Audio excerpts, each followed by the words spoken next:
Տավարի խոզի երիզորդի մասին ենք ուզում Իրենք շատ վախենալի են, ես հիշում եմ իրենց պատկերները։ Այո, լեկցիայի։ Պետք է մոտիկից դիտել նրանց։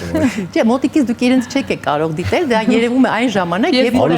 փոկվում է եւ հատվածիկներով դա գալիս է ձեր օրգանիզմից դուրս է ընկնում։ Դուք միայն այսպես լապշայատիպ են իրանք եւ միայն այդ ժամանակ դուք կարող եք հասկանալ, որ ունեք այդ պարազիտը։ Ինչպես է բարդ պայման է, որ դուրս գա այդ շերտ իրանք։ Եթե դուրս չգա, դուք չեք էլ իմանա, որ ունեք այդ հատկանիշ։ Ես կլինիկան կասեմ, դուք կիմանաք։ Դուրս չի գալու, ուրեմն ամեն ինչ նորմալ է ներսում, ինքը տենց իր համար լրված է։ Ինքը ժամանակ առ ժամանակ օրգանիզմ հասունացման պոկվում եւ լապշայի ձևով դուրս է գալիս։ Ինչպես ենք վարակվում։ Ամենակարևորագույն հարցը դա է։ Վարակվում ենք, երբ օգտագործում ենք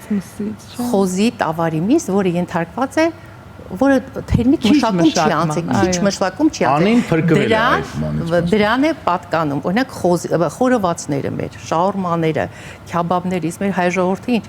խորոված սիրող, քյաբաբ սիրող, շաուրմա սիրող ժողովուրդ ենք։ Մենք չեմ ասում պիտի չօգտագործենք, բնականաբար պետք է օգտագործենք։ Ներողություն, լոբիում չկան դրանք։ Ոչ, լոբիում դրանք չկան։ Ասում եմ լոբի կերեք։ Անի ջան, շարունակի լոբի ուտել։ Այո։ Ուղղակի պետք է գնել մսամթերքը անպայման սանիտարական եւ անասնապահական էքսպերտիզա անցած տեղը, այսինքն գնում ենք մենք խանութներից։ Հստակ այդպիսի էքսպերտիզա անցած միսը կարելի է համարել անվտանգ։ Այո, եթե նա ունի արդեն իր կնիքը, որը անվտանգ է, նու բացի դրանից պետք է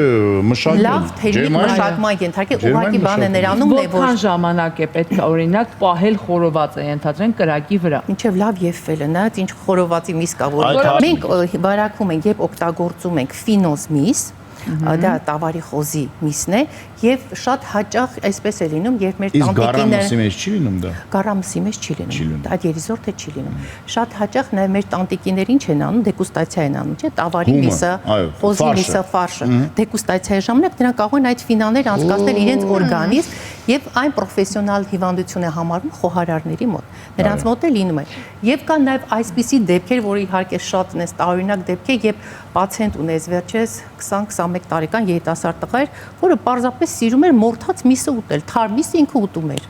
Ասում է ես սիրում եմ, հետո պարզվեց իր ընտանիքի էլի մարդիկ են սիրում, դրա մոտ հայտնաբերվել էր խոզի երիզորդ, իսկ մարդիկ կա եւ հում տավարի միսն է սիրում եւ խոզի միսն է սիրում, նրանց մոտ միքս է հայտնաբերում եւ տավարի եւ խոզի երիզորդ։ Բալավ, իսկ բժշկուհի դա բուժվում է, չէ՞։ Հունաստանում եւ Իսպանիայում մարդիկ տարտար են ուտում, այսինքն հումմսի,